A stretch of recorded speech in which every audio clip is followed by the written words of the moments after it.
Chère population du monde entier, chers Camerounais,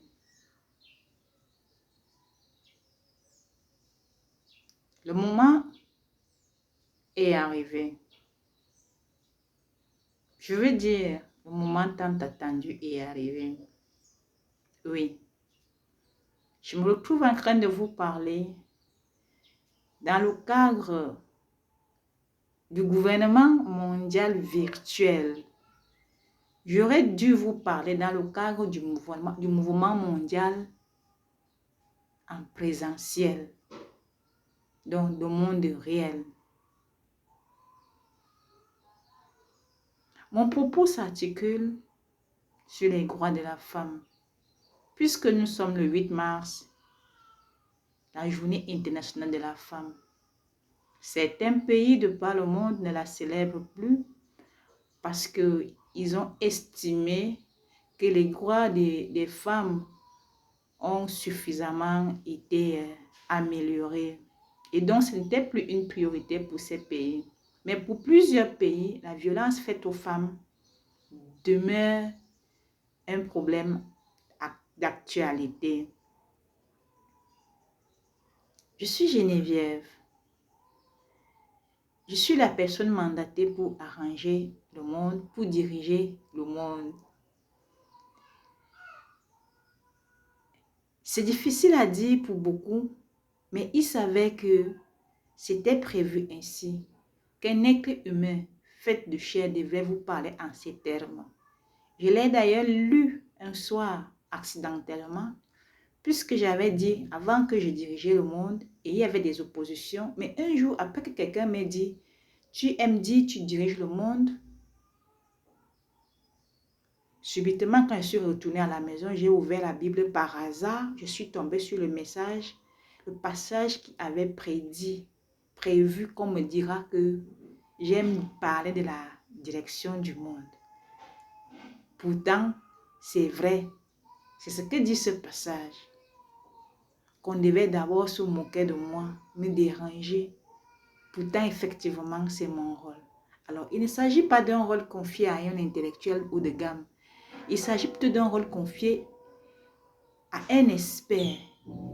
Et l'expert, c'est l'expérience d'abord.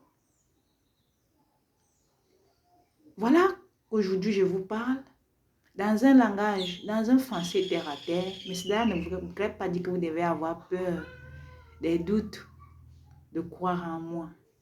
Parce que j'ai actuellement les outils, les armes nécessaires pour vous encadrer. Je suis donc cette personne qui est venue vous encadrer. Cette personne qui vous rassure que si vous êtes obéissant, si vous écoutez ma voix, il y aura la paix dans les cœurs et par la suite dans le monde entier.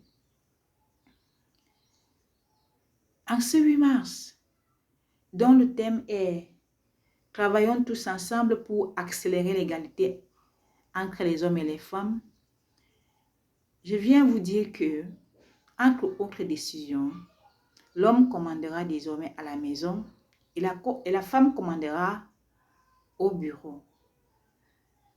Petite précision tout de même, si l'homme néglige Jésus, la femme que je suis, sa femme ne devrait pas lui graisser la table.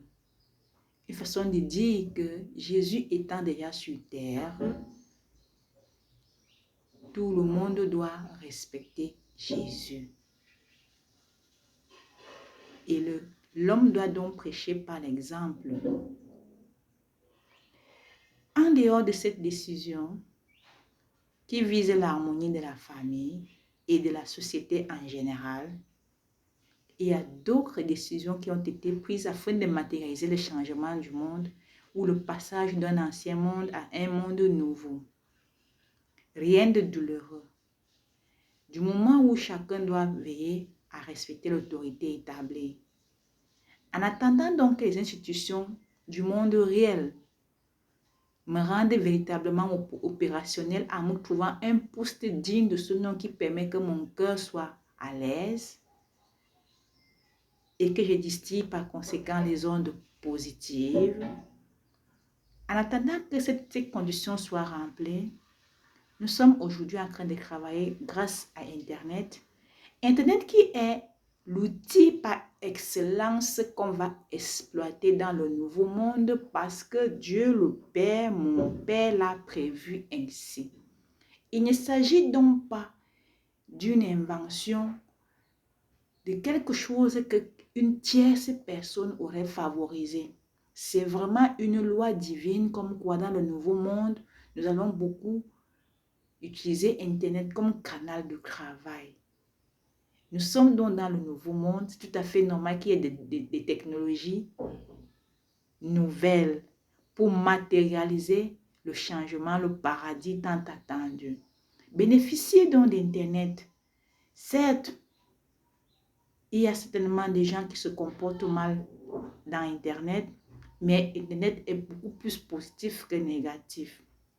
Je vous exhorte tous à avoir un téléphone Android et à bien se tenir parce que Internet, c'est pour le bien. Internet est donc un village où nous pouvons tous nous voir, où nous pouvons tous nous parler. Aspirons tous à la paix. Mettons tout ce qui est à notre portée pour que la paix règne. Afin que vive l'unité mondiale, la solidarité mondiale et surtout la joie et la vie en abondance telle que promis dans la Bible Ancien et Nouveau Testament qui est accomplie, c'est-à-dire qui est presque obsolète puisqu'on attendait le retour du Seigneur. Le retour du Seigneur est effectif. Je voudrais donc vous dire, vous préparez tous à recevoir un nouveau livre qui est le livre de la fin, qui est la nouvelle boussole, c'est-à-dire la nouvelle Bible. Je ne voudrais pas que vous soyez dans des vaines discussions après ces propos. Je voudrais vous rassurer que cette nouvelle Bible permettra à coup sûr que nos rapports soient bons. Vive la fête de la femme. Vive son Excellence Dieu le Père. Vive son Excellence Seigneur Géné, entendu le Jésus qu'on attendait. Vive la République du Cameroun. Vive l'ONU. Vive les institutions onusiennes. Vive tout le monde qui travaille pour que la paix règne au monde. Je vous bénis. Joyeux d'être, joyeux d'être, joyeux d'être, joyeux d'être, joyeux d'être.